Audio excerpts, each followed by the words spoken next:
একজন আল্লাহর ওলি স্বপ্নে দেখেন কিয়ামতের ময়দান কায়েম হয়ে গেল। ওই ময়দানে দেখা যায় মূসা আলাইহিস সালাম সহ সমস্ত পয়গম্বর এক জায়গায় জমা, আমার আপনার নবী তিনিও এক জায়গায়।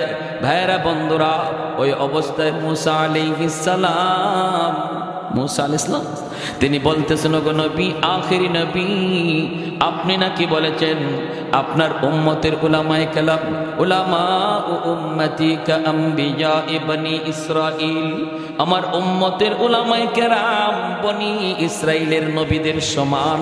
কথাটা কি আপনি বলছেন নাকি? আমার আপনার নবী বলেন, হ, কথাটা তো আমি বলেছি। মূসা নবী তখন বলেন, কেমন করে আপনি কথাটা বললেন? আমার তো বুঝে পড়ে না, একজন মানুষ সাধারণ একজন উম্মত নবীর সমান হয় কেমন করে, আমার তো বুঝে আসলো না। আমার আপনার নবী রহমতের নবী বলেন, যদি কথাটা বুঝে না আসে, আমার পাশেই বসা আছে আমার একজন আলেম, আমার উম্মতের একজন আলেম বসা আছে, একজন নায়েব নবী ইমাম গাজ্জালি রহমতুল্লাহি আলাইহি, তারে আপনি কিছু জিজ্ঞেস করেন, আপনার বুঝ হয়ে যাবে। আল্লাহু আকবার, জোরে বলেন। আমার উম্মতের ভিতরে একজন আলেম আমার পাশেই বসা, তিনি কে? তিনি ইমাম গাজ্জালি রহমাতুল্লাহি আলাইহি। ওনাকে কিছু জিজ্ঞেস করেন, জিজ্ঞেস করলে আপনার বুঝ হয়ে যাবে। মূসা আলাইহিস সালাম নরম নবী না গরম নবী? খালি গরম না বেশি গরম? অনেক গরম একজন নবী মূসা কালিমুল্লাহ। সাথে সাথে ইমাম গাজ্জালি রহমাতুল্লাহি আলাইহিকে প্রশ্ন করলেন, ও মিয়া, তোমার নাম কি একটু বলো? ইমাম গাজ্জালি রহমাতুল্লাহি আলাইহি তখন তিনি তার নিজের নাম বললেন, বাবার নাম বললেন, দাদার নাম বললেন, দাদার বাপের নাম বললেন, তার বাপের নাম বললেন। বলতে বলতে ইমাম গাজ্জালি একদম আদম আলাইহিস সালাম পর্যন্ত চলে গেলেন। সুবহানাল্লাহ। আমরা কয়জনে পারবো? আমরা পারবো? দাদার দাদার নাম জিজ্ঞেস করলেই তো শেষ, ঠিক কিনা? দাদার দাদার নাম জিজ্ঞেসই তো শেষ। হয়তো দাদার বাপের নাম কেউ বা কেউ মনে রাখতে পারেন, কিন্তু দাদার দাদা জিজ্ঞেস করলেই শেষ। রহমতুল্লাহি আলাইহি আদম আলাইহিস সালাম পর্যন্ত গেছে। মূসা আলাইহিস সালাম জিজ্ঞেস করে, ও মিয়া, তোমাকে তো এত লম্বা জবাব দিতে বলি নাই। গরম নবী তো, মেজাজ খালি গরম হইতেছে। দেখো, এরে জিজ্ঞেস করলাম তার নিজের নাম, কিন্তু নিজের নাম বলল তো বলল, বাপের নামও কয়, দাদার নামও কয়, দাদার বাপের নামও কয়। এরপরে বলতে বলতে আদম পর্যন্ত। মূসা আলাইহিস সালাম তিনি একটু গুসা করে ফেললেন, রাগ হয়ে বলতেছেন, এই মিয়া থামো, এত লম্বা জবাব দিছো, এত কথা কো, জিজ্ঞাসি নিজের নাম, বেশি থেকে বেশি বাপের নাম বলবা, এত লম্বা জবাব তুমি কেন দিয়েছো? আগে প্রশ্নের জবাব দাও, এত লম্বা জবাব তুমি কেন দিয়েছো? এই কথা বলতে ইমাম গাজ্জালি রহমাতুল্লাহি আলাইহি আদবের সাথে, বিনয়ের সাথে তিনি মুস্কি হেসে বলেন, ওগো আল্লাহর পয়গম্বর, আমি কেন এত লম্বা জবাব দিয়েছি? এই প্রশ্নের জবাব যদি আমাকে দিতে হয়, আগে আমার একটা প্রশ্নের জবাব আপনাকে দেওয়া লাগবে। মূসা নবী কয়, কি প্রশ্নের জবাব? কই, প্রশ্নটা হলো, আল্লাহ আপনারে জিজ্ঞেস করেছিল, ওয়ামা তিলকা বিয়ামিনিকা ইয়া মূসা, ও মূসা, ডান হাতে এটা কি? আপনার ডান হাতে ছিল লাঠি, আপনি বলবেন ক্বালা হিয়া আসাই, এটা আমার হাতের লাঠি। প্রশ্নের জবাব শেষ, আল্লাহ যা জানতে চেয়েছে জানা শেষ। কিন্তু আপনি এখানে শেষ দেন নাই, শেষ দেন নাই। আপনি বলতেছেন ক্বালা হিয়া আসাই আতাওয়াক্কাউ আলাইহা ওয়া আহুশু বিহা আলা গানামি ওয়ালিয়া ফিহা মাআরিবু উখরা, এটা আমার হাতের লাঠি, এই লাঠি দিয়ে আমি বর দিয়া চলি, এই লাঠি দিয়া গাছের পাতা পারি, এই লাঠি দিয়া বকরি রাখালি করি। আল্লাহ আপনাকে লাঠি দিয়া কি করেন জানতে চায় না, আপনাকে শুধু জানতে চেয়েছিল হাতে আপনার কি? ওই দিন কেন আপনি এত লম্বা জবাব দিয়েছিলেন? আগে জবাব দে। মূসা আলাইহিস সালাম করি, বাপরি, নবী তো এমনি কয় নাই, এ দেখুন আমার আটকাই দিছে। মূসা নবী কই, মিয়া, আমি আমার মাশূকের সাথে কথা বলার সুযোগ পেয়েছি, অল্প কথায় মন ভরে না।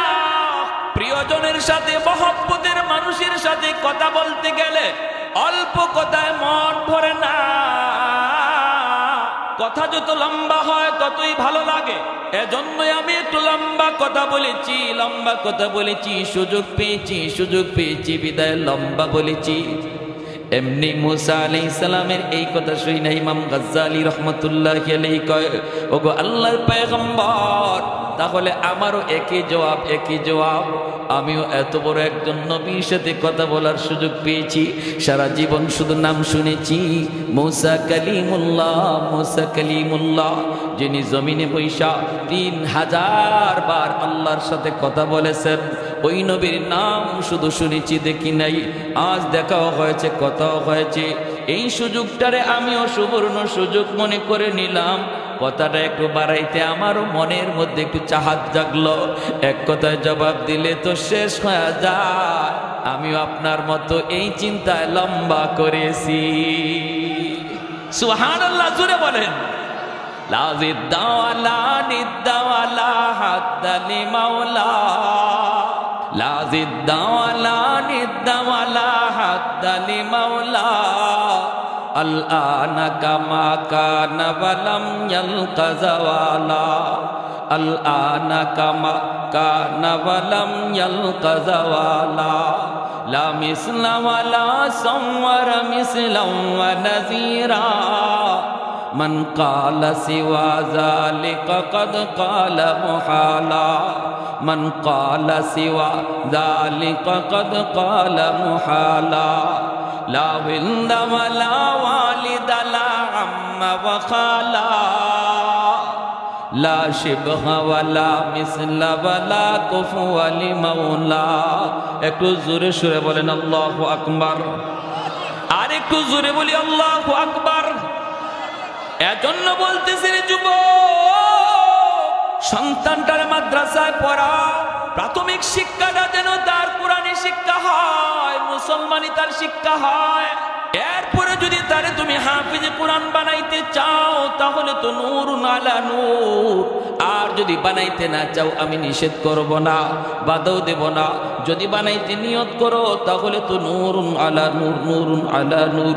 কারণ এই বাচ্চার খাতিরে আল্লাহ জমিন টিকায় রাখছে, এই মাদ্রাসার খাতিরে আল্লাহ জমিন টিকায় রাখছে, কোরআনের উসিলায় আল্লাহ জমিন টিকায় রাখছে।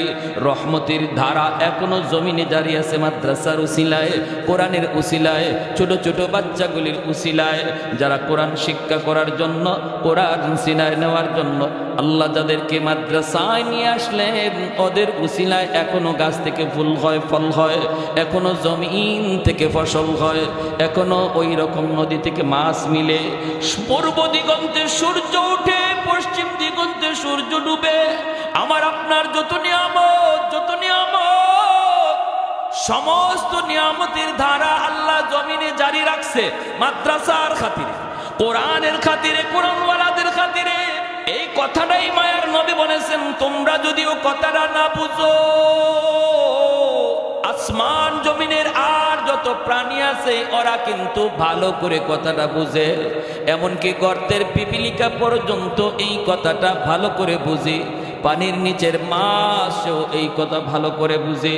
এজন্যই মাছেও আল্লাহর কাছে সর্বদা দোয়া করে, মালিক আমি যে মাছ পানির নিচে বেঁচে আছি মাদ্রাসার উসিলায়, ছোট ছোট বাচ্চাগুলির উসিলায়, যারা কোরআন শিক্ষার জন্য ওই মাদ্রাসায় পড়তেছি, আল্লাহ এরা জমিনে আছে বিদায় এখনো তুমি জমিন টিকায় রাখছো। জমিন টিকে আছে বিদায় আমি মাছ টিকে আছি, জমিন টিকে আছে বিদায় আমি গর্তের পিপিলিকা এখনো টিকে আছি, এখনো গাছ আমি দাঁড়ায় আছি, এখনো আমি গাছ ফুল দেই, ফল দেই। ও মালিক, জমিনে এই উলামায়ে কেরামের সংখ্যা তুমি বাড়ায় দাও, ঘরে ঘরে কোরআনের হাফেজ তৈরি করে দাও, সমাজে মাদ্রাসা তুমি কবুল করে নাও, যেন দুনিয়ার হায়াত লম্বা হয়। যেরকম সুবহানাল্লাহ, আল্লাহ জমিনের হায়াত যেন লম্বা হয়। এজন্য উলামায়ে কেরামের হায়াতের ভিতরে বরকত দাও। হাফেজ কোরআন তুমি ঘরে ঘরে কবুল করে নাও। আপনাদের সমাজের জন্য এই মাদ্রাসা হলো রহমত। আল্লাহ পাক রব্বুল আলামিন বলেন, ওয়া নুনাজ্জিলু মিনাল কুরআন মা হুয়া শিফাউন ওয়া রাহমাতুন লিল মুমিনিন। আল্লাহ আল্লাহ বলেন কোরআনকে আমি নাজিল করেছি তোমাদের জন্য রহমত বানাইয়া। কোরআনের প্রতিষ্ঠান হলো এলাকার জন্য রহমত, কোরআন হলো ঘরের জন্য রহমত, কোরআনের প্রতিষ্ঠান হলো সমাজের জন্য রহমত। যেই সমাজের মানুষগুলি মাদ্রাসাকে কদর করে, মাদ্রাসাকে ভালোবাসে, অন্তর দিয়ে মহব্বত করে, আল্লাহ বলেন এই সমাজের উপর আমি আল্লাহ রহমত নাজিল করি। আমরা আল্লাহ পাকের রহমত চাই কি চাই না? যেখানে রহমত আসে সেখানে গজব আসে না, আর যেখানে রহমত থাকে না সেখানে গজব নেমে আসে। আসমানি গজব আর জমিনি গজব থেকে যদি বাঁচতে হয় তাহলে কোরআনের তালিম চালু রাখতে হবে। করোনা, ওমিক্রন এ জাতীয় আরো মহামারী থেকে যদি বাঁচতে হয় আল্লাহর কোরআনের শিক্ষা সমাজে আরো বাড়াইতে হবে। কোরআনের আওয়াজ বন্ধ করে কোনোদিন করোনা দূর করা যায় না, কারণ করোনা আর ওমিক্রন আর আসমানি জমিনি গজব মানুষের ইশারায় চলে না, চলে আল্লাহর ইশারায়। আর আল্লাহর ইশারায় যে গজব চলে তা যদি দূর করতে হয় তাহলে কোরআনের রহমতের দ্বারাই দূর করতে হবে, ঠিক কিনা? এই কথাটা আমরা অনেকে বুঝি না, বুঝার চেষ্টাও করি না। বিধায় করোনার সময় ওয়াজ মাহফিল চলতো না। আরে যার যে ওয়াজের দ্বারা, যে কোরআনের আওয়াজের দ্বারা করোনা দূর হবে, এটা বন্ধ করে তুমি করোনা বিদায় করতে চাও, করোনা আরো দ্বিগুণ বেগে আসবে, ঠিক কিনা? জোরে এখন এই বুঝটাই নাই, এই বুঝটাই তো নাই। আমার ভাইয়েরা, বন্ধুরা, ভারতের একজন বহুত বড় আল্লাহর ওলি খাজা কুতুবউদ্দিন বখতিয়ার কাকি রহমতুল্লাহি আলাইহি, বহুত বড় আল্লাহর ওলি। মা এরকম দিনের বুঝ আছে বিধায় মা নিয়ে গেছেন মাদ্রাসায়। মনে রাখবেন, সন্তানের ব্যাপারে বাবার চেয়ে মার জিম্মাদারি বেশি। নবী বলেন আল মারআতু রাইয়াতুন আলা বাইতি যাওজিহা ওয়া ওয়ালাদিহি। সন্তানের ব্যাপারে আল্লাহ বাবাকে যদি জিগায় একবার, মারে জিগাবে দুইবার, কারণ সন্তান মাকে বেশি টাইম পায়, মাকে বেশি টাইম দেখছে। গর্বে ছিল তাও মায়ের সাথে, দুধ খাইছে তাও মায়ের সাথে, একটু বড় হইছে ঘরে হাঁটাচলা করে তাও বেশি টাইম মারেই দেখে, কারণ বাবা বাহিরে থাকে, ঠিক কিনা?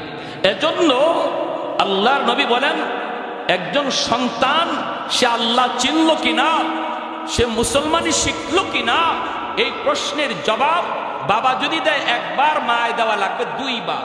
আমার মা বোনেরা একটু খেয়াল করে শুনো, একটু মনোযোগ দিয়ে শুনো, মায়ের নবীর হাদিস বলতেছে। এরকমই একজন মা খাজা কুতুবউদ্দিন বখতিয়ার কাকি রহমতুল্লাহি আলাইহির মা ওই বাচ্চাটারে শিশুকালে মাদ্রাসায় নিয়ে গেছে, যাই ওস্তাদদের কাছে বলতেছেন, ওস্তাদজি আমার ছেলেটারে আপনি আলিফ বা তা সা শিখায় দেন। উস্তাদজি বলতেছে, বাবা কুতুবউদ্দিন তুমি পড়ো আলিফ বা তা সা জি। কিন্তু ছাত্রই কয় না না উস্তাদজি আলিফ বা তা সা নয় গো, আলিফ লাম মিম যালিকাল কিতাবু লা রাইবা ফীহ। এতটুকুই শুধু নয়, উস্তাদের সামনে ছোট্ট বাবু কুতুবউদ্দিন এক বসায় কোরআনের 15 পারা হিফজ শোনায় দিল। আল্লাহর কালামের 15 পারা মুখস্থ উস্তাদের সামনে শোনায় দেয়। উস্তাদের চোখ দিয়া দর দর করে পানি ধরতে লাগলো, আর উস্তাদ কান্দে আর কই, বাবা কুতুবউদ্দিন কি শুনাইলি? তোর মা বলছে আলিফ বা তা সা শিখাইতাম, আর তুমি কিনা আমাকে আলিফ লাম মিম শুনাইতেছ। শুধু শোনাও নাই, তুমি তো কোরআনের 15 পারা আমার হিফজ শোনায় দিছ। বাবা তোমার মা কেন এমন ভাবে মজাক করলো, কেন আমার সাথে ঠাট্টা করলো? চলো তোমার মায়ের কাছে যাব। উস্তাদজি কুতুবউদ্দিন বখতিয়ার কাকিকে লইয়া মায়ের কাছে আইয়া তিনি ডাক দিয়া বলতেছেন, মা গো, ও মা তুমি কেন এমন মজাক করলা? কি মজাক মা? পর্দার আড়াল থেকে জানতে চায়। উস্তাদজি বলতেছে, তুমি বলছো আলিফ বা তা সা শিখাইমু, কিন্তু তোমার ছেলে কুতুবউদ্দিন আলিফ বা তা সা পড়ে নাই গো, সে তো আলিফ লাম মিম বইলা আল্লাহর কোরআনের 15 পারা মুখস্থ শোনায় দিছে। এ মা কেন মজাক করেছ, কেন ঠাট্টা করেছ? মা তখন চোখের পানি চাইরা কান্দে আর কয়, ওস্তাদজি খুদার কসম আমি মা নিজেও জানি না আমার ছেলে কুতুবউদ্দিন কেমন করে 15 পারা মুখস্থ করছে। তবে আমার যদ্দূর মনে পড়ে উস্তাদজি, আমার সন্তান পেটে আসার পর থেকে নিয়ে আমি বেহুদা কোনো কোনো কাজ করি নাই, বেহুদা কোনো কথা বলি নাই, শুধু শুধু আমি কোরআন তিলাওয়াত করতাম। যখনই আমি তার দুধ পান করাইতাম, দুধ পান করানোর সময়ও আমি বেহুদা কোনো কথা বলতাম না। সন্তানকে দুধ পান করাইছি আর আমি কোরআন তেলাওয়াত করছি। আমি আল্লাহর কালামের 15 পারার হাফেজা, 15 পারা আমার মুখস্থ ছিল। এজন্য আমার কুতুবউদ্দিনকে আমি যখন দুধ পান করাইতাম, আমি দুধের সাথে কোরআন তেলাওয়াত করতাম। মনে হয় দুধের সাথে তিলাওয়াত যায় ঢুকছে। জানি না, আমি নিজেও জানি না জীবনে কতবার আমি এই 15 পারা মুখস্থ তেলাওয়াত করেছি, কতবার আমার সন্তান পেটে দেখা মার কোরআন তেলাওয়াত শুনছে। এজন্য মা সন্তান পেটে লইয়া যদি বেশি বেশি কোরআন তেলাওয়াত করে যুবক, এই সন্তান বড় হইয়া কোরআনের হাফেজ হয়। মা সন্তান পেটে লইয়া যদি বেশি বেশি গান শুনে, এই সন্তান বড় হইয়া গানের মাস্টার হয়। মা সন্তান পেটে নিয়ে যদি বেশি বেশি করে টক খায়, সন্তান বড় হইয়া টক প্রিয় হয়। মা সন্তান পেটে নিয়ে যদি বেশি বেশি মিষ্টি খায়, সন্তান বেশি বেশি মিষ্টি প্রিয় হয়। মা সন্তান পেটে নিয়ে যদি পর্দার ভিতরে চলে, সন্তান মেধাবী হয়, মেধাবী হয়।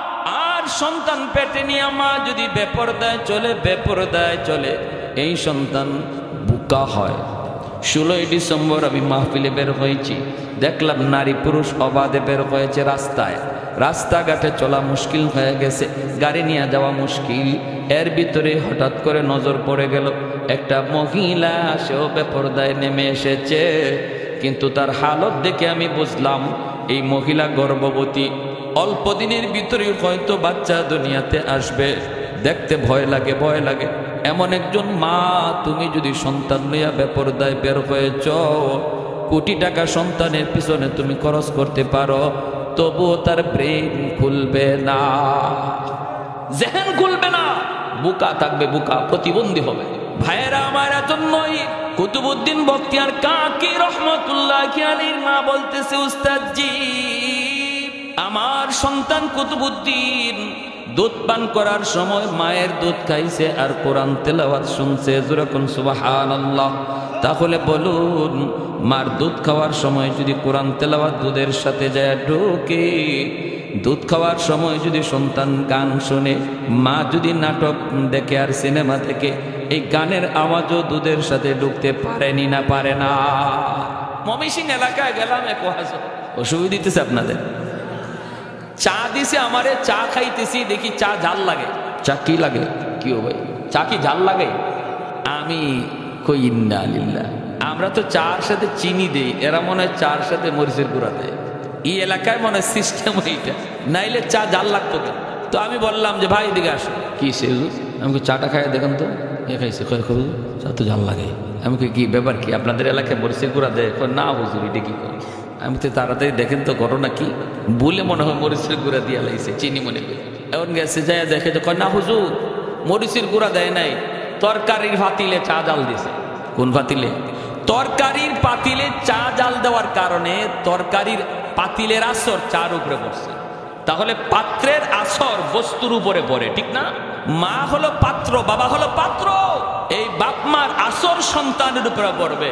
এজন্য সন্তান যদি নেককার চাও, দিনদার চাও, আল্লাহওয়ালা চাও, সন্তান যদি নামাজি চাও, ভদ্র সন্তান চাও, মানুষের মাঝে সন্তানের সুনাম ছড়ায় পড়ুক, অমুকের একটা ছেলে এত ভালো, এত ভদ্র, এমন সুনাম যদি চাও যে সন্তানের কারণে বাপ মার নাম উজালা হোক, তাহলে সবার আগে বাপ মা ঠিক হয়ে যাও। সবার আগে কি ঠিক হয়? বাপ মা ঠিক হয়ে যাও। বাবা যদি নামাজি হয়, সন্তান নামাজি হয়। মা যদি নামাজি হয়, সন্তান নামাজি হয়। মা যদি পর্দানিসীন হয়, সন্তান পর্দানিসীন হয়। মা যদি কোরআন তেলাওয়াত বেশি বেশি করে, সন্তান কোরআনের হাফেজ হয়। এজন্য আমার ভাইরা মনোযোগ দিয়ে খেয়াল করে শুনো, আল্লাহর গোলাম ভাইরা আমার, যেই বাচ্চাটারে মাদ্রাসায় দেওয়া হয়, এই বাচ্চারা যখন হাফিজি শেষ করার পরে উস্তাদদের হাতে পাগড়ি নেয়, পাগড়ি নেওয়ার সময় সমস্ত উস্তাদগণ তারে পাগড়ি দেয়, এলাকার মানুষেরা তার মাথায় পাগড়ি পরায় দেয়। আল্লাহ পাক কুদরতি নজরে তাকায় দেখে, আল্লাহ পাকের নজর তখন বাচ্চার উপরে নয়, আল্লাহর নজর তার বাপ মার উপরে, যেরকম সুবহানাল্লাহ। কারণ এই বাপ মা দুনিয়ার জগতে মানুষের উল্টা কাজ করেছে। মানুষ চলেছে স্রোতের তালে তালে, মানুষ চলেছে স্কুল কলেজ ভার্সিটির দিকে, আর ওই বাপ মা চলেছে উল্টা দিকে। মানুষজন বলেছে বাচ্চাটারে তুমি নদীতে ভাসায় দিতেছ, গাঙ্গে ভাসায় দিতেছ। হায় হায় হায় হায়, এই বাচ্চাটা বড় হওয়ার পরে কি খাবে, কেমনে চলবে, কেমনে বিবি পালবে, সংসার পালবে। কত কথাগুলি তোমারে শোনাইলো, বাপ মা তুমি তা কানে দাও নাই। স্রোতের উল্টা দিকে তুমি চলছো।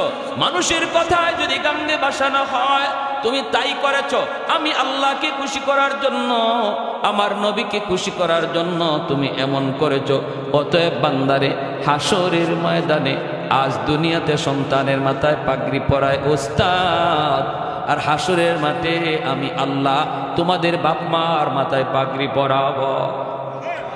মূসা আলাইহিস সালামের আম্মা সন্তান নদীতে ভাসায় দিছেন। ভয় পাইছেন ফেরাউনের বাহিনী আমার সন্তানরে মেরে ফেলবে। ফাআওহাইনা ইলা উম্মি মূসা আন আরদিঈহ ফাইদা খিফতি আলাইহি ফাআলকিহি ফিল ইয়াম্মি ওয়ালা তাখাফি ওয়ালা তাহজানি। আল্লাহ বলে, মূসার মা, ভয় পেও না, সন্তানকে দুধ পান করো। আমি আল্লাহর নির্দেশ, সন্তানকে দুধ পান করো। আর যদি তুমি ভয় পাও, আমার কথা মতো তুমি মূসাকে নীল দরিয়ায় ভাসায় দাও। ভয় পেও না, টেনশন করো না, সন্তান ডুবে যাবে, সন্তান মারা যাবে। আমার কথা মতো যদি তুমি নদীতে ভাসায় দাও, আমি ওয়াদা দিলাম এই সন্তানকে আমি আল্লাহ হেফাজত করব। আর অল্প দিনের ভিতরেই তোমার সন্তান আবারও তোমার কোলে ফিরিয়ে দেব। শুধু সন্তান হিসাবে নয়, তোমার কোলে ফিরাব নবী বানাইয়া। সুবহানাল্লাহ, জোরে খান। এই যুগে নবী নাই, নবীর ওয়ারিস আছে, ঠিক না? এই যুগে নবী নাই, নবীর ওয়ারিস আছে উলামায়ে কেরাম। আপনার সন্তানটারে যদি মাদ্রাসায় দেন, মানুষে বলবে নদীতে ভাসায় দিছে, গাঙ্গে ভাসায় দিছে। হায় হায়, পুলাটা জীবনে চলবে কিভাবে, খাইবে কেমন করে? আপনি যদি বলেন যাও নদীতে ভাসাইলে ভাসায় দিছি, নদীতে ভাসাইলে ভাসায় দিছি, এই ভাসানিতে যদি আমার আল্লাহ খুশি থাকে আমি ভাসায় দিলাম। আল্লাহ পাক মূসা নবীর মার কাছে সন্তানকে যেমন ভাবে নবী বানায়া ফেরত দিছে, তোমার আমার সন্তানকে আল্লাহ পাক আবারও তোমার কুলি ফিরিয়ে দিবে, কিন্তু নবী বানায়া না, নবীর নায়েব বানাইয়া। আর একটু জোরে কোন সুবহানাল্লাহ। নবী হওয়ার দরজা নাই রে আল্লাহর গোলাম। এজন্য মনটারে ছোট করো না, মনটারে বড় করো। সন্তানরে নদীতে ভাসায় দিলেন মূসার আম্মা, কাঠের বাক্সের ভিতরে ঢুকাইয়া নীল দরিয়া ভাসায় দিছেন। আর ছোট্ট মেয়েটারে মরিয়মরে বলতেছেন, মা তুমি নদীর পাড়ে পাড়ে যাও, আর শুধু খেয়াল রাখবা কোন দিকে তোমার ভাইয়া যাইতেছে, কোন দিকে যাইতেছে। ভাইরে নদীর পানিতে ভাসায় দিলেন, আর মেয়েটারে বললেন নদীর পারে পারে তুমি যাইতে থাকো। ভাইরা বন্ধুরা, নীল দরিয়া কাঠ ভাসায় দিছেন। পানির স্রোত যেই দিকে চলতেছে, আল্লাহ পাক নীল দরিয়ারে হুকুম জারি করেছে, এরে নীল দরিয়া শুন, আমার মূসারে তোর তালে তালে নিবি না, আমার মূসারে তোর উল্টা দিকে নিয়ে যা। স্রোতের তালে তালে না, স্রোতের উল্টা, স্রোতের উল্টা, স্রোতের উল্টা বাক্স চলতে শুরু করলো। উল্টা দিকে যাইতেছে ফেরাউনের দরবারের দিকে। ফেরাউনের দরবার হলো মূসা নবীর যে বংশের বনি ইসরাইল, এই বনি ইসরাইল থেকে উল্টা দিকে হলো ফেরাউনের দরবার। আর এই বাক্সটাও উল্টা দিকে যাইতেছে, উল্টা। মরিয়ম নদীর পারে পারে যায়, ভাইয়া নদীর পানিতে ভাসতেছে, আর বোনটা নদীর পারে পারে যাইতেছে। এইভাবে ভাইয়া যাইতেছে একদিকে, বোন যাইতেছে একদিকে, দুজন একই দিকে যায়, কিন্তু একজন পারে আরেকজন পানিতে ভাসে। ভাইয়েরা বন্ধুরা, হঠাৎ করে বোন তাকায় দেখে যেখানে বাঘের ভয় সেখানে, যেই ফেরাউনের ভয়ে আমার আম্মা আমার ভাইয়াকে নদীতে ভাসাইলো, ওই ফেরাউনের ঘাটে যাইয়া ভাইয়া লাগলো। বোনটা ছোট্ট 10 বছর বয়স, কলিজায় কামড় দিয়ে উঠলো, হায় রে এখন বুঝি আমার ভাইয়াকে নিয়ে জবাই করবে। ফেরাউনের বিবি আসিয়া নদীর ঘাটে আসলেন, আইসা বাক্স দিকে উঠায়া দেখেন এত সুন্দর বালক, পূর্ণিমার চাঁদের চেয়েও যার চেহারা বেশি সুন্দর। কারণ আল্লাহ যেই যুগে যেই যারে নবী বানান, ওই যুগে নবীর চেয়ে সুন্দর আর কাউরে বানান না। ওই যুগের সবচেয়ে সুন্দর আল্লাহ নবীকে বানান। যেই যুগে যেই নবী, ওই যুগে ওই নবী সবচেয়ে সুন্দর। এজন্য কাদিয়ানি নবী হইতে পারে না, এটাও একটা দলিল। কাদিয়ানি কখনো নবী হইতে পারে না, কারণ এর এক চোখ কানা আছিল। কাদিয়ানির কি আছিল? কোন নবী এমন নাই যে কোনো অঙ্গে খুঁত আছিল। আদম আলাইহিস ইসলাম থেকে নিয়ে একদম আমাদের নবী পর্যন্ত এমন কোন নবী নাই যে নবীর শরীরে কোনো একটা খুঁত আছিল, কোনো একটা দোষ আছিল। আর এই খানার করে খানায় নিজের নবী দাবি করে। এজন্য মরছে টয়লেটও ভইরা। কাদিয়ানি কোনানো ভইরা মরছে জানেন? বাথরুমও ভইরা মরছে। হাই হাই হাই হাই। কাদিয়ানিদের বিরুদ্ধে যদি আন্দোলন হয়, নবীর আশিক মাত্রই, আওয়াজ শোনা মাত্রই আন্দোলনে শরীক হতে হবে, নতুবা নবীর সামনে মুখ দেখানো যাবে না। আমার নবীর খতমে নবুয়ত, এটা নবীর শান, এটাই আমার নবীর শান, খতমে নবুয়ত। নবী শেষ নবী, অতএব খতমে নবুয়তের চেয়ার নিয়ে যদি কোনো বেঈমান টানাটানি করে, আর আমি আশিক হইয়া যদি চুপচাপ বসা থাকি আর বলি এটা হুজুরদের কাজ, এটা মৌলবীদের কাজ, তাহলে নবীর সামনে সুপারিশ তো দূরের কথা, মুখ দেখানো যাবে না। আওয়াজ দিয়ে এখন ঠিক কিনা? এজন্য উলামায়ে কেরাম যখনই শুনবেন কোন ইস্যু নিয়ে আপনাদেরকে ময়দানে ডাক দিছে, মনে রাখবেন এটা আপনার ইস্যু, এটা হুজুরদের ইস্যু না, এটা প্রতিটা মুসলমানের ইস্যু, এটা গোটা মুসলিম উম্মার স্বার্থে।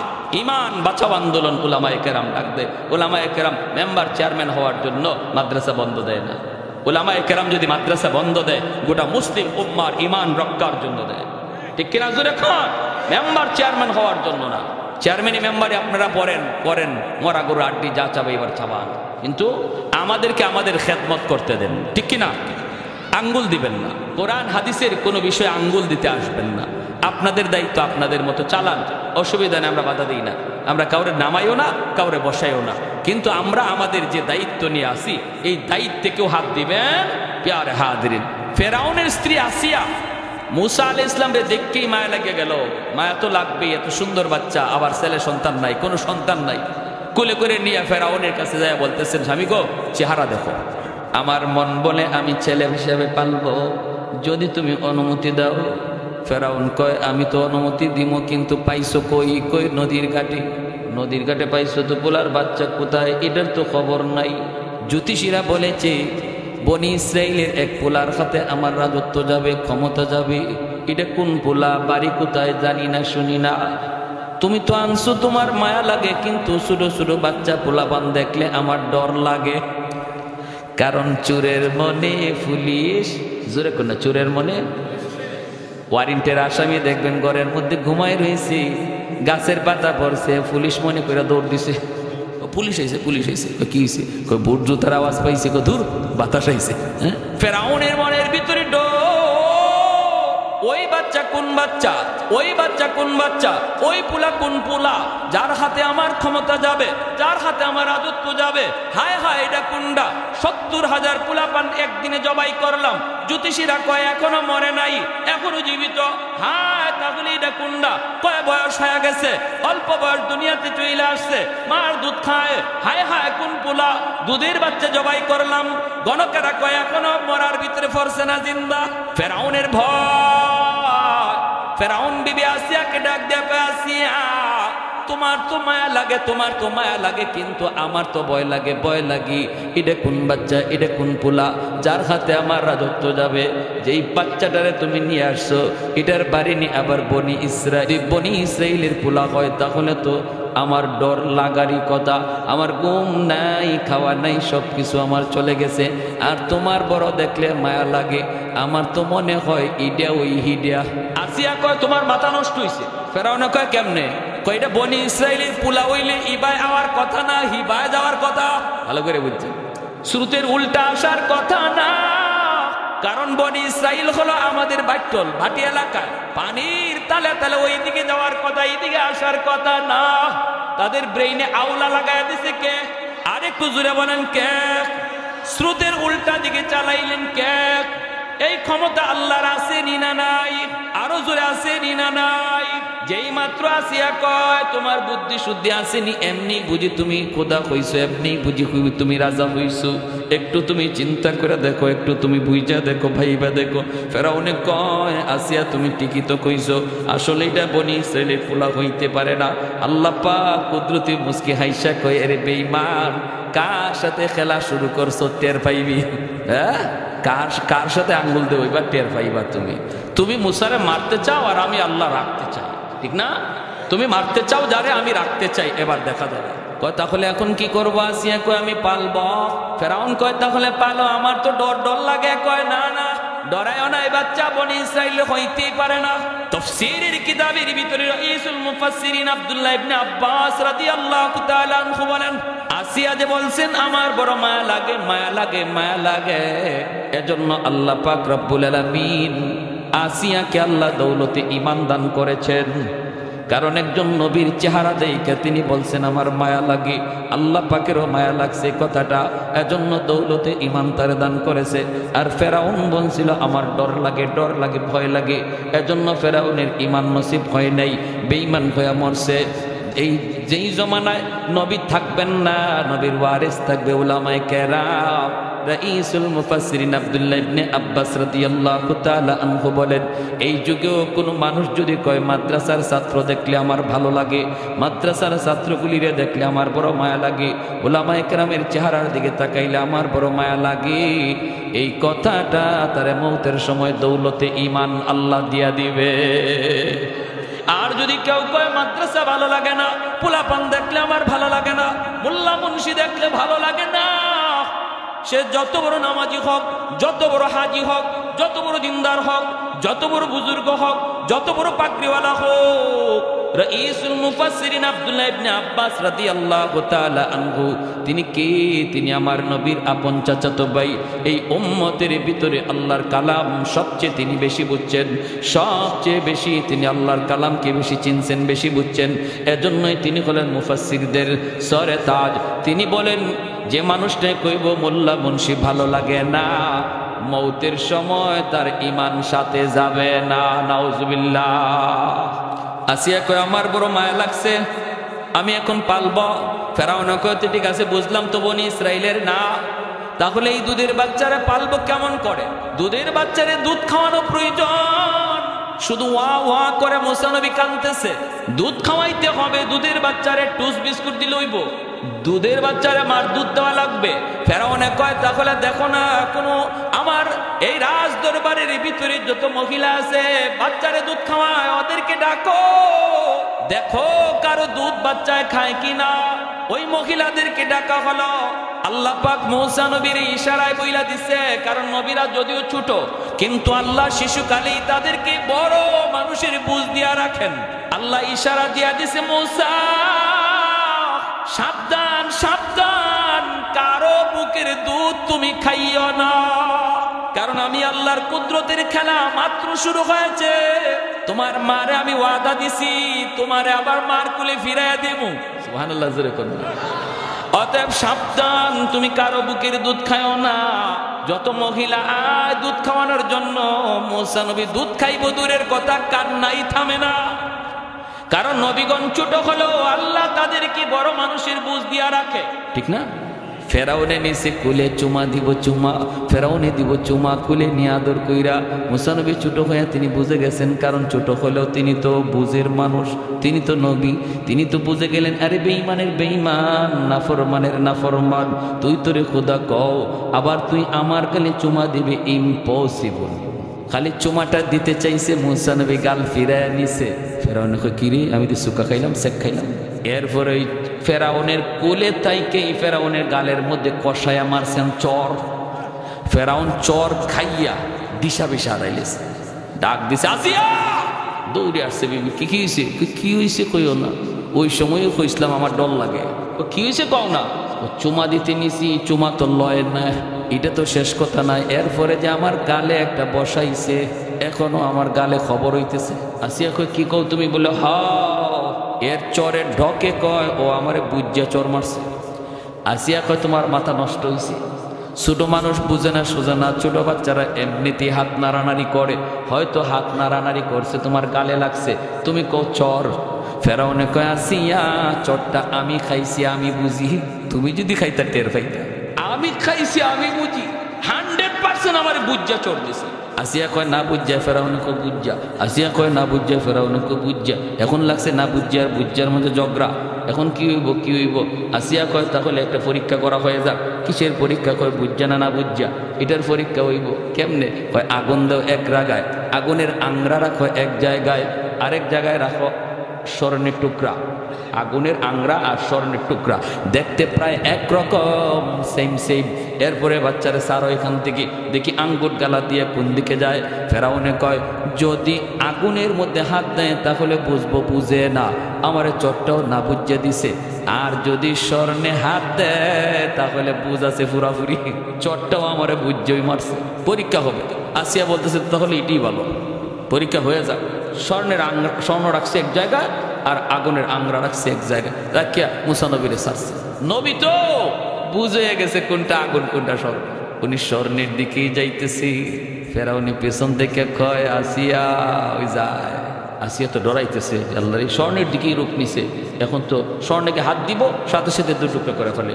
কাছাকাছি যায় মাত্র হাতটা দিবেন, এমনি আল্লাহ পাক কয় জিব্রাইল লাব্বাইক ইয়া রাব্বাল আলামিন, তাড়াতাড়ি করে আমার মুসার কাছে যাও।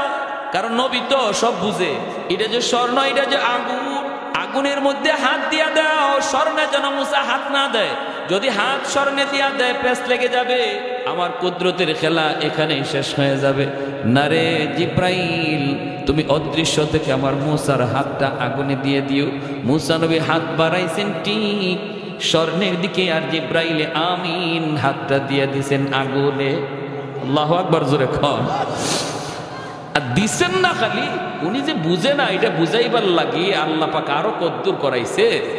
ছোট বাচ্চারা কোনো কিছু হাতে নিয়েই দেখবেন সাথে সাথে মুখে দেয়া দেয়, তাই না? উনিও আগুনের আংরাটা হাতে লইয়েই সাথে সাথে মুখে দিয়ে দিছেন। আর আসিয়া দৌড় দিয়ে আসছেন, আইসেই তাড়াতাড়ি মুখ থেকে সর।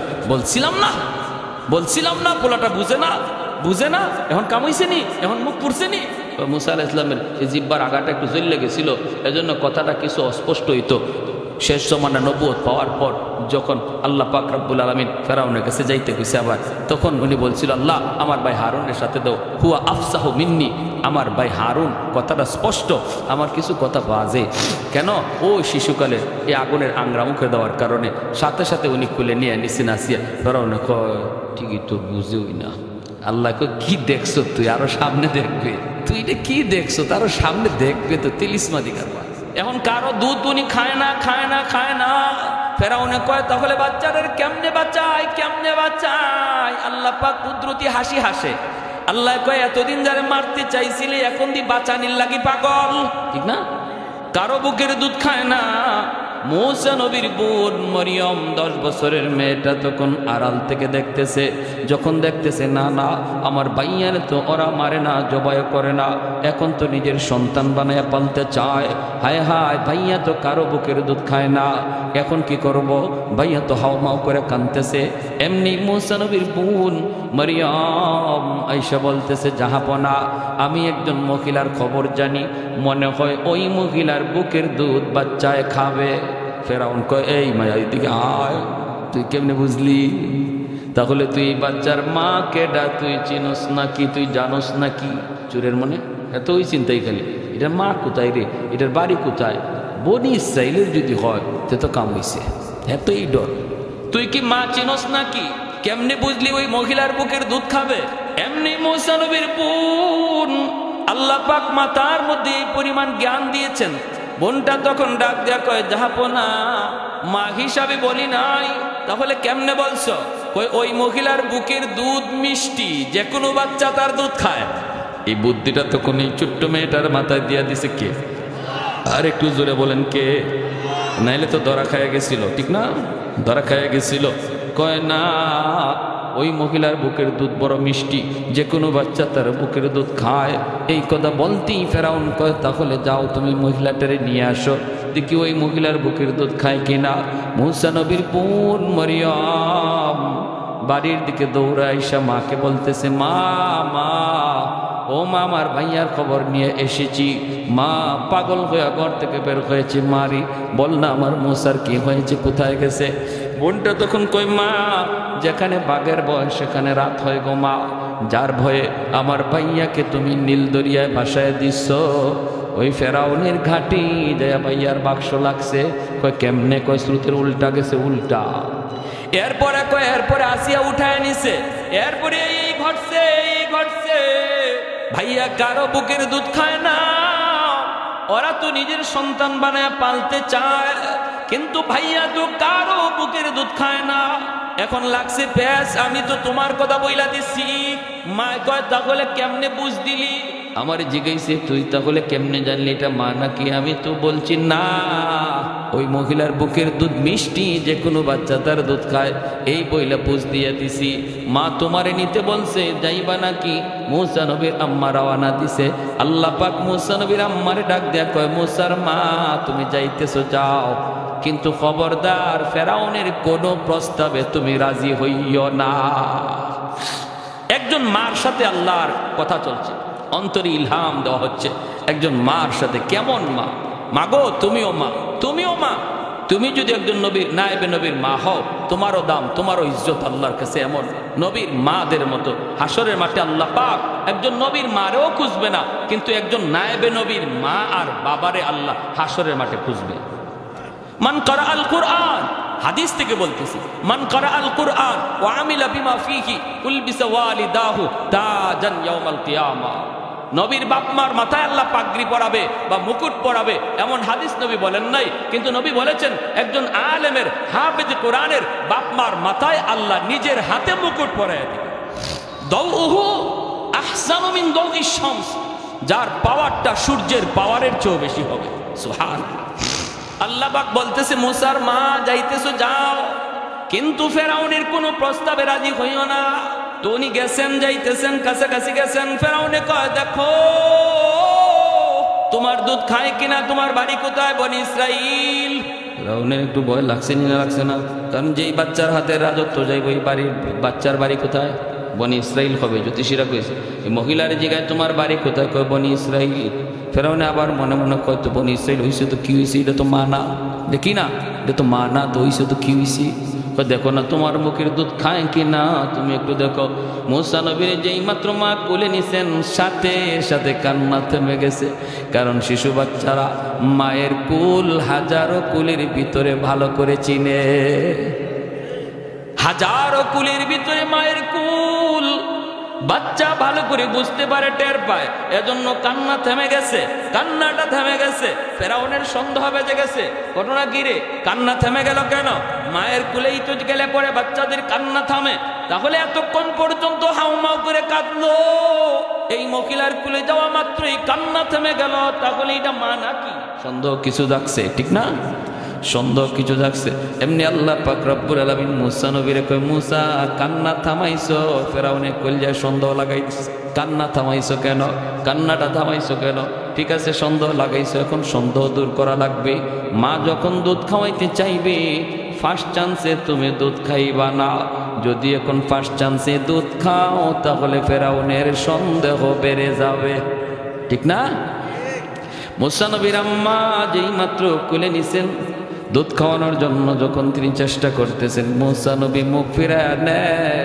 ফেরাউনের মনে যে সন্দেহ আছিল মা, সন্দেহটা কিছু কেটে যায়। কয় না রে, মা হতে পারে না, যদি মা হইতো তাহলে দুধও খাইতো, ঠিক কিনা?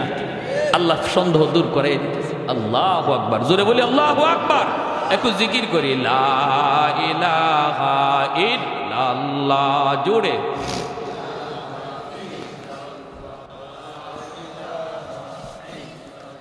আরো জোরে, লা ইলাহা ইল্লাল্লাহ, লা ইলাহা ইল্লাল্লাহ, জোরে।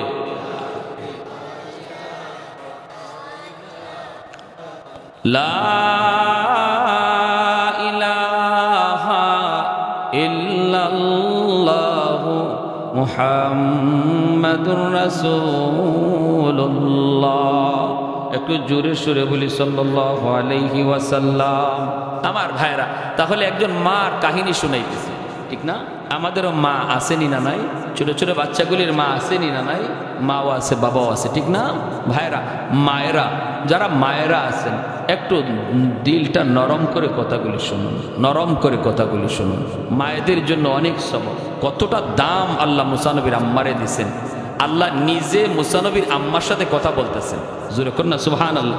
আল্লাহ নিজে কথা বলতেছেন, একজন নবীর মার সাথে আল্লাহ কথা বলতেছেন।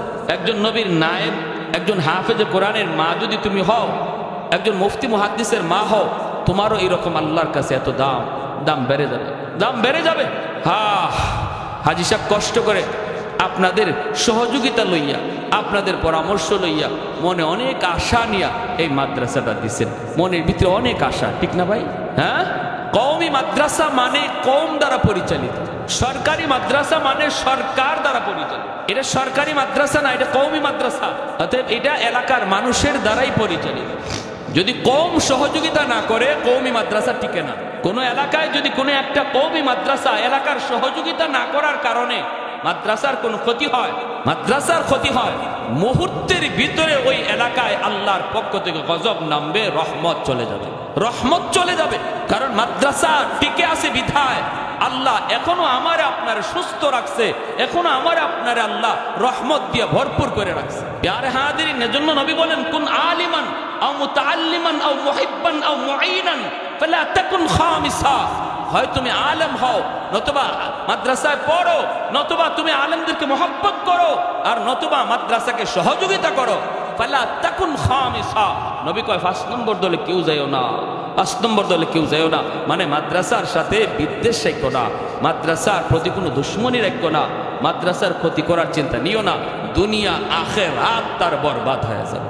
ব্যক্তি বিশেষের দোষ থাকতে পারে, কিন্তু মাদ্রাসা প্রতিষ্ঠান এটা আল্লাহর নবীর বাগান, ঠিক কিনা? মসজিদ আল্লাহর ঘর, মাদ্রাসা নবীর ঘর। যেখানে একটা মসজিদ তৈরি হবে, গোটা সমাজের দায়িত্ব হয়ে যায় মসজিদ চালানো আর মসজিদে নামাজ পড়া। মসজিদের কমিটির সভাপতি কে, তার উপরে গুসা করে যদি কেউ মসজিদের ক্ষতি করে, আল্লাহর কাঠ গড়ায় দাঁড়ায় জবাব দেওয়া লাগবে, মুক্তির কোনো উপায় নাই।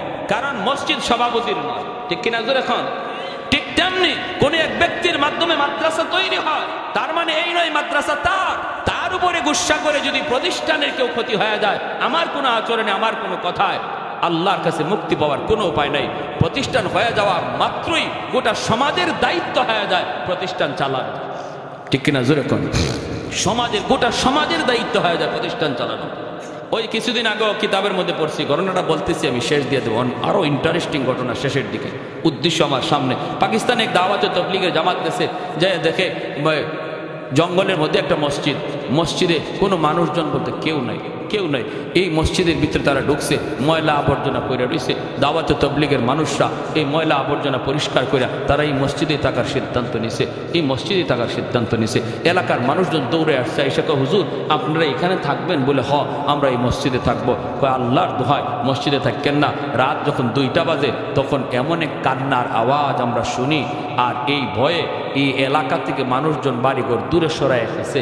আপনারা এখানে থাকেন না, ভয় পাবেন। আমি সাক্ষ্য, কি কও? বলে হ, রাত 2টার সময় দেখবেন কান্না শুরু হয়েছে। তখন এই অবস্থায় দেখা যায় ও এশার নামাজ পড়ার পর খাওয়া দাওয়া কইরা দাওয়াতে তাবলীগের সাথীরা, আমি সব বরব্বর আল্লাহওয়ালা মানুষ, বুজুর্গ মানুষ, ইনি বলতেছি তোমরা সবাই ঘুমাও। আমি ঘুমাবো না, আমি দেখতে হবে কিসের কান্না, আমি সজাগ থাকবো, তোমরা ঘুমাও। কিন্তু সাথীরা কি আর ঘুমাইতে পারে? এরাও আর ঘুম নাই, সবারই কান সোজা। কি আওয়াজ, কিসের কান্না একটু শুনবো।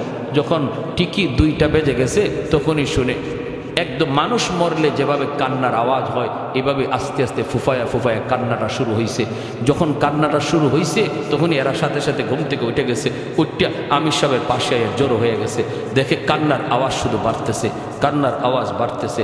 ডান দিকে কান্না, বাম দিকে কান্না, সামন থেকে কান্না, পিছন থেকে কান্নার আওয়াজ শুধু বাড়তেছে। সবাই ভয় পেয়ে গেছে, আমির সাহেবের কাছে আইসা জড়ো হয়ে গেছে।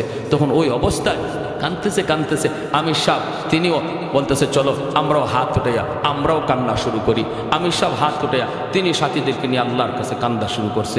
এমন কান্না শুরু করছে, কানতে তাদের কান্নার আওয়াজে ওই কান্না বন্ধ হয়ে গেছে। তখন একটা আওয়াজ আসছে, এই আওয়াজ কান্নার আওয়াজ, এটা মানুষেরও না জিনেরও না। এই কান্নাটা আল্লাহর ঘর মসজিদের প্রতিটা ইট কাঁদতেছে, আল্লাহর ঘর মসজিদের প্রতিটা ইট কাঁদতেছে। এই কেন বলে আওয়াজ হচ্ছে গাইবে আওয়াজ, যে একমাত্র কারণ এলাকার মানুষ মসজিদের হক আদায় করতেছে না, মসজিদের দেখশন রাখতেছে না, মসজিদ চালাইতেছে না, মসজিদে নামাজে আসতেছে না। এই জন্য প্রতিটা দেয়াল, প্রতিটা চৌকাঠ, প্রতিটা ইট এভাবে কাঁদতেছে। বলুন এই মানুষগুলার অবস্থা কি হবে? তখন আমি সব কাঁদতে কাঁদতে অস্থির হয়ে বলতেছে, আল্লাহ তোমার দরবারে ফরিয়াদ, যতক্ষণ পর্যন্ত এই মসজিদে ভরপুর মুসল্লি আমরা না বানাবো, আমরা তবলিগের কাজ এখানে বন্ধ করব না। সেই মসজিদ তারা আবাদ করে আসছে, পাকিস্তানের বাস্তব কারগুজারি। এজন্য মনে রাখবেন, খতরনাক বিষয় ভাই, খতরনাক বিষয়, সঙ্গীন বিষয়। মসজিদ মাদ্রাসা, মসজিদ আল্লাহর ঘর, মাদ্রাসা নবীর ঘর। আমার নবী রওজায় শুয়ে শুয়ে কলিজায় ব্যথা পাবে যখন এই সংবাদ শুনবে যে অমুক এলাকার একটা মাদ্রাসা অবহেলিত, এলাকার মানুষের সহযোগিতা নাই, এলাকার মানুষ থেকে সন্তান আসে না, হ্যাঁ, প্রতিটা ঘর থেকে হাফেজ হওয়ার ফিকির হয় না, মানুষগুলা সন্তানকে হাফেজ বানাইতেছে না, আলেম বানাইতেছে না, হ্যাঁ, মাদ্রাসার ছাত্রগুলি কষ্টে আছে কি সুখে আছে, এলাকার মানুষের দেখশন নেয় না। এই খবর যদি নবীর কাছে যায়, নবী কষ্ট পাবে। আমি আবারও বলছি, আল্লাহর দোহাই, কোনো ব্যক্তির উপরে বা কোনো মানুষের উপরে কখনো মনে করবেন না যে এই প্রতিষ্ঠান তার না। মসজিদ আল্লাহর, মাদ্রাসা নবীর, ঠিক কিনা? আমার নবীর প্রতিষ্ঠান, এটা আমার জিম্মাদারি, আমার দায়িত্ব মাদ্রাসাকে উন্নত করা, নতুবা আমার নবীর সামনে জবাব দেওয়ার কোনো মুখ থাকবে না। বিয়ারে হাজিরিন, এই অবস্থায় মুসা আলাইহিস সালামের আম্মার কুলে যাওয়া মাত্রই যখন কান্না থেমে গেল, তখন আল্লাহ বলতেছে, মুসা যখন দুধ খাওয়াইব দুধ খাইও না। ইনি ফার্স্ট চান্সে দুধ খায় নাই, দ্বিতীয়বার যখন আবার দুধ খাওয়ানোর চেষ্টা করেছেন, তখন আল্লাহ বলতেছে, মুসা এখনো খাইও না, কারণ এখনো ওর কলিজায় কিছু সন্দেহ রয়ে গেছে, কারণ মানুষের দিলের খবর জানেন কে? আল্লাহ। দ্বিতীয়বার যখন আবার চেষ্টা করেছে, তখনও তিনি কান্না। এইবার ফেরাউনের অন্তর থেকে পুরাপুরি সন্দেহ দূর, কয় না, মা হতেই পারে না। আল্লাহ পাক ফেরাউনের অন্তরের খবর জানেন।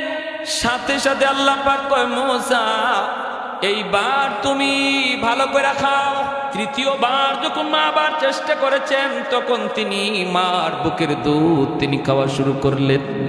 খাইতেছেন খাইতেছেন, ফেরাউন তখন কয়, হাই রে, বাচ্চাটারে বাঁচানো গেল, হাই রে, এই মহিলার দুধ যে খাইলো।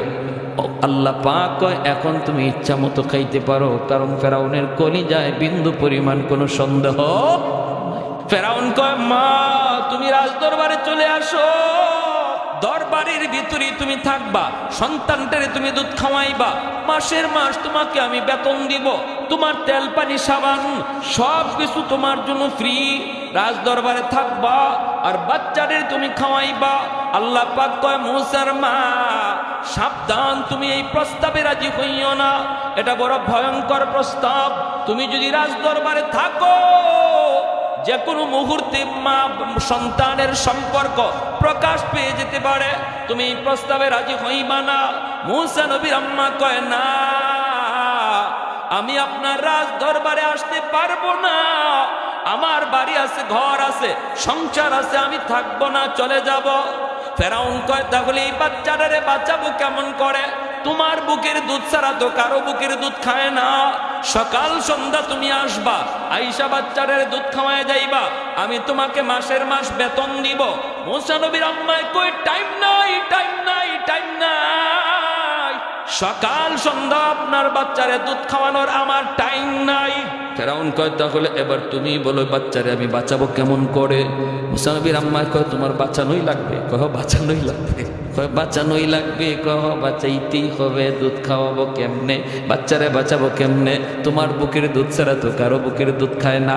এমনি মুসা নবীর আম্মা তখন কয়, তাহলে একটা পথ আছে। একটা পথ বলে কোন পথ?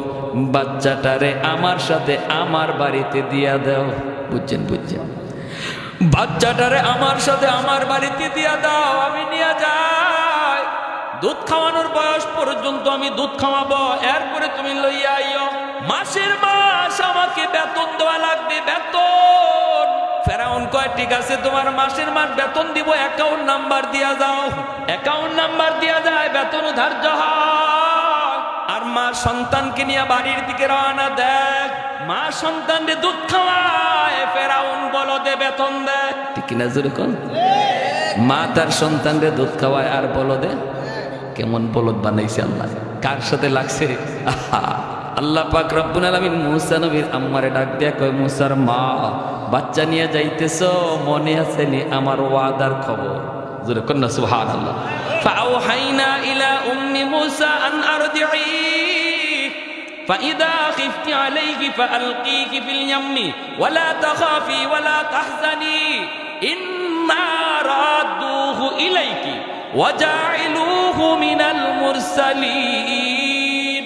আমি যে ওয়াদা দিছিলাম আমার কথায় গাঙ্গে ভাসায় দাও, নাই কোনো টেনশন নাই, সন্তানের কোনো ক্ষতিও হবে না, বরং আমার কথায় নদীতে ভাসাইলে সন্তান আবার ফেরত দিব, এটা আমার ওয়াদা। ও মুসার মা, মনে আসেনি আমার ওয়াদার কথা?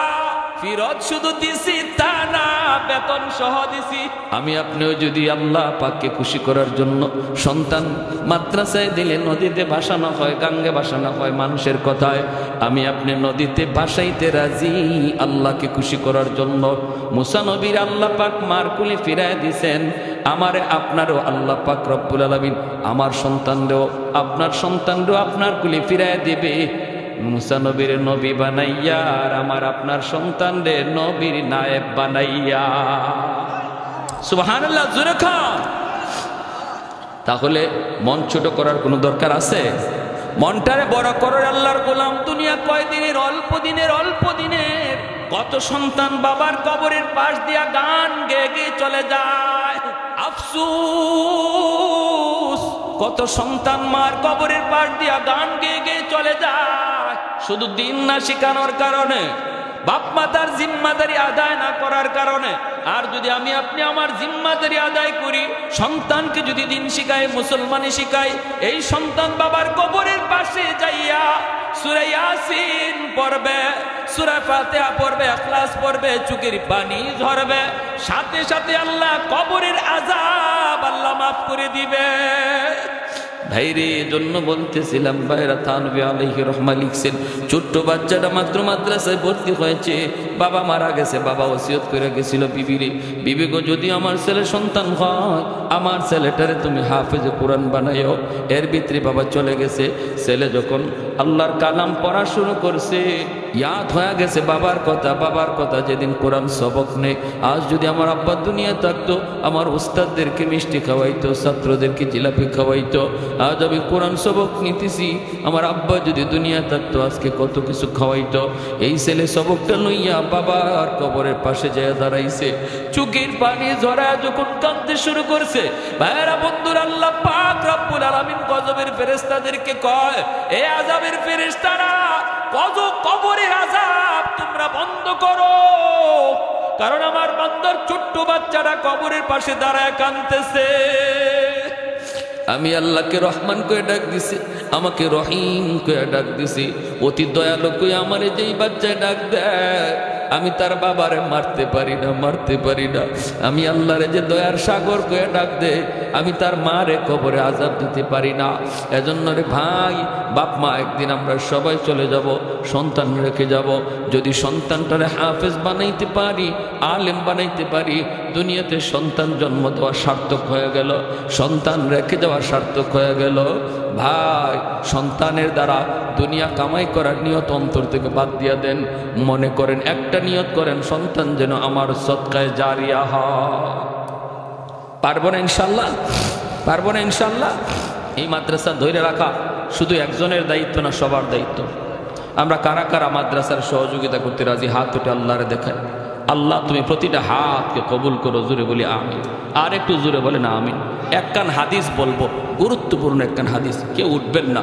এর আগে আমার একটু অনুরোধ থাকবে, যারা মাদ্রাসায় সহযোগিতা করে, মাদ্রাসার ভালো মন্দ খেয়াল রাখে, মাদ্রাসার ছাত্রদের সুবিধা অসুবিধার দিকে খেয়াল রাখে, হাসরের মাঠে ওই হাফেজ সাহেব যখন জান্নাতের দিকে রওনা দিব, তখন ওই হাফেজ সাহেব বলবো, আল্লাহ আমার আব্বা আম্মা কই, আমার আব্বা আম্মা স্যার আমি জান্নাতে যাইমু না। আল্লাহ ফেরেশতাদেরকে কইব যাও তার আব্বা আম্মারে জাহান্নাম থেকে তুলে আনো। তার বাপ মারে যখন জাহান্নাম থেকে তুলে আনবে, তার দাদা দাদি তার বাপ মারে ধরবে, ধরে কইব তোমরা তো তোমাদের সন্তানের সুপারিশে জান্নাত পেয়ে গেছো, কিন্তু সে তো আমাদেরও নাতি, আমি তো কম মায়া করছি না আমার নাতিটারে, আমি নানা তো আমার নাতিটারে কম আদর করি নাই, আমরাও বিপদে পড়ে গেছি, যে কইও আমাদের জন্য যেন একটু সুপারিশ করে। তার বাপ মা উঠাইয়া কইব বাবারে আমরাও জান্নাতে যাইমু না, তুমি যদি তোমার বাপ মা ছাড়া জান্নাতে না যাও, আমরাও আমাদের বাপ মা ছাড়া জান্নাতে যাইমু না। তখন আল্লাহ বলবো যাও কোরআনের পাখির দাদা দাদিরে তুইলা আনো। দাদা দাদিরে যখন উঠায় আনবে এলাকার মানুষে ধরবো, ধরে কইব ভাই আমরা ওই এলাকার মানুষ, যে এলাকা থেকে আপনার নাতি হাফেজ হয়েছে, আলেম হয়েছে, আমরা ওই এলাকার মানুষ, আমরা ওই মাদ্রাসার খেদমত করছিলাম, মাদ্রাসায় একটু সহযোগিতা করছিলাম, আমাদের জন্য একটু সুপারিশ করতে কইও। আল্লাহ নবী রহমতের নবী বলেন ওই হাফেজ সাহেবকে মাঝখান দিয়ে সারা হবে, আর দুই দিকে সারিবদ্ধভাবে আল্লাহ মানুষ দাঁড় করায় রাখবে, একজন একজন করে চিনবে। একজনে কইব হুজুর আপনি আমারে চিনছেন? আনাল্লাযী সাকাইতুকা মা আ, আমি আপনাকে এক গ্লাস শরবত খাওয়াইছিলাম, চিনছেন? আর একজনে কইব হুজুর আপনি আমারে চিনছেন? আনাল্লাযী ওয়াহাবতুল্লাকা ওযুআ, আমি আপনাকে এক বদনা ওযুর পানি দিয়েছিলাম। ছোট্ট থেকে ছোট্ট খেদমত যারা করছিল এগুলা কইব। যারা 1000 2000 1 বস্তা 2 বস্তা এরকমভাবে 1 টন 2 টন আর ইট বালু যারা দিছে, এটা তো বড়। নবী ছোট্টরা কইছেন এক গ্লাস পানিও যে মাদ্রাসার ছাত্রদেরকে খাওয়াইছিল হেও পরিচয় দিব, আর ওই সময় ওই হাফেজে কোরআন তারে চিনে ফেলবে। আল্লাহ রাব্বুল আলামিন তখন বলবে আমার কোরআনের পাখির সাথে এই সমস্ত মানুষগুলাকে বরযাত্রীর মতো জান্নাতে ঢুকায় দেয়। একজন বর, তার সাথে কতজন বরযাত্রী থাকে যেমন হিসাব থাকে না, বরযাত্রী যায় সবাই ঢুকে, কেউ রে আটকানো হয় না, কারণ বিয়ের দিন বরযাত্রীর পাওয়ার বেশি থাকে। এমনি ভাবে জান্নাতেও আলেম হাফেজ মুফতি মুহাদ্দিস তাদের সাথে এদের মুফতি আর আলেম হাফেজ হওয়ার পিছনে যত মানুষের অবদান ছিল ওই মানুষগুলাকে আল্লাহ বরযাত্রীর মতো জান্নাতে দিয়ে দিবে। সুবহানাল্লাহ, জোরে কর। এজন্য একজন ভাই হাতটা জাগান, হুজুর আমি ইনশাআল্লাহ এই মাদ্রাসার জন্য, হাজী সাহেব কি লাগবে মাদ্রাসার? হ্যাঁ 100 বস্তা সিমেন্ট, 10,000 ইট, 2 টন রড, আর মাসে 30,000 টাকা খরচ লাগে। জহিরুদ্দিন